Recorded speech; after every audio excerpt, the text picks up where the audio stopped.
大家好，欢迎来到今天的节目。今天我们聊聊新加坡这个小红点，如何通过全球贸易规则影响世界经济格局。听起来很宏大，对吧？先给你分享一个数据，新加坡的贸易总额是 GDP 的3倍以上，这意味着我们不仅依赖贸易，而是完全与它绑在一块。更惊人的是，10个工作岗位中就有6个和贸易相关，所以全球经济一点风吹草动，我们都会首当其冲。最近你有没有感受到工作的压力，或者担心饭碗不保？来看数据吧。今年上半年，新加坡 GDP 增长只有 1.5% 到 2.5%， 比之前预测的 4.3% 缩水了一半。为什么这么惨？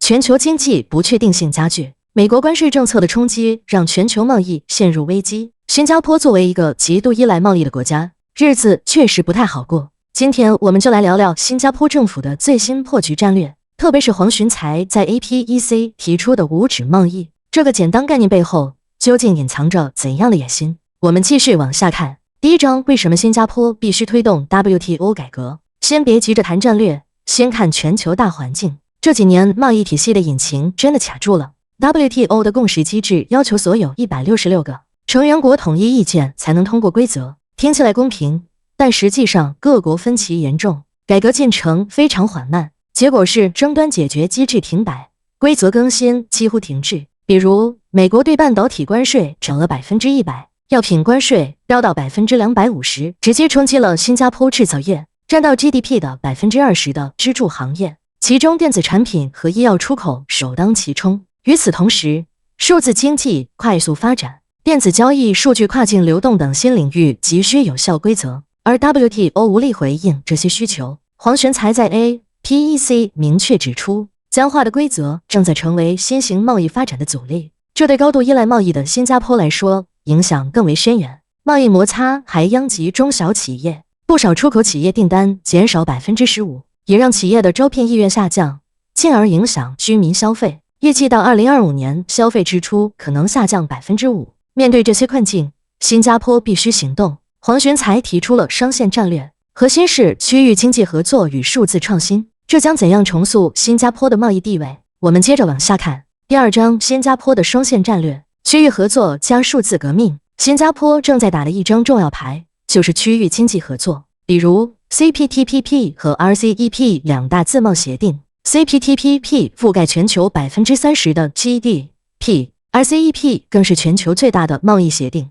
成员包括中国、东盟、澳大利亚等国家。通过这些协议，新加坡企业能享受零关税的出口优势，减少全球贸易僵局带来的冲击。同时，新加坡也在推动数字贸易和绿色经济的区域合作。数字经济伙伴关系协定 DIPA 正通过规则统一跨境数据流动，比如电子单据、区块链技术等。黄循财提出的全球无纸贸易正是 DIPA 的核心目标。具体来说，无纸贸易用电子单据取代纸质文件，让货物通关从3天缩短到3小时，不仅效率提升，新加坡物流业的运营效率也同比提高 30%。 比如通过与海湾合作委员会的无纸化协定，双方在5年间累计节约了43亿美元。那么你可能会问，这些国际合作与普通新加坡人的生活有啥关系？接下来我们就聊聊这一点。第三章，贸易改革如何影响你的生活？这些战略听起来像是国家层面的事，离我们普通新加坡百姓似乎很远。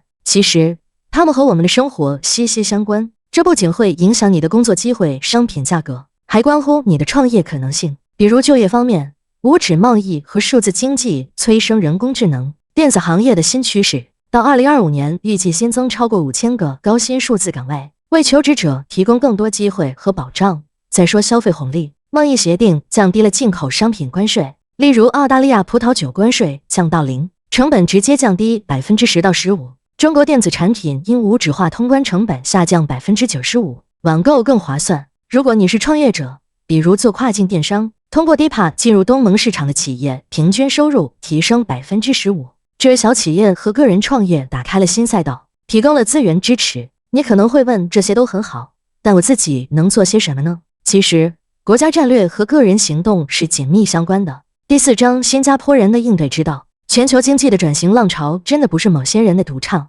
而是一首合奏乐章。那我们作为新加坡人能做什么呢？首先，你可以支持政府的国家规划，比如新加坡正在 APEC 推动的无纸贸易倡议，你知道吗？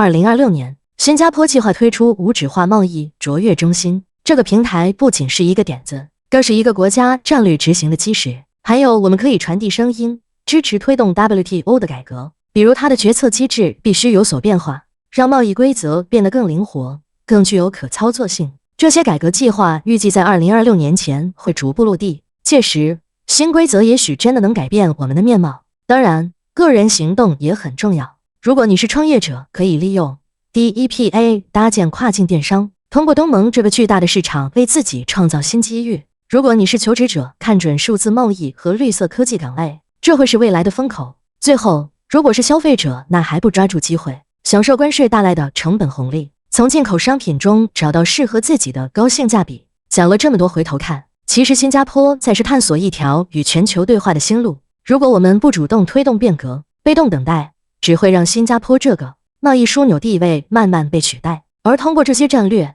黄循财的目标是将新加坡再次塑造为世界规则的制定者。根据最新的研究数据，2030年，新加坡如果成功推动这些改革， GDP 预计会新增 2%， 每位居民的年均收入更是可能增加3000新元。换句话说，经济变革真的会影响到你我每个人的生活。你怎么看待黄循财的这套战略？无纸贸易会是未来全球的常态吗？欢迎大家在评论区分享你的看法，记得点赞分享，还有订阅我的频道，因为这里会有更多新加坡政经趋势和深度解析。谢谢你的观看，我们下期见。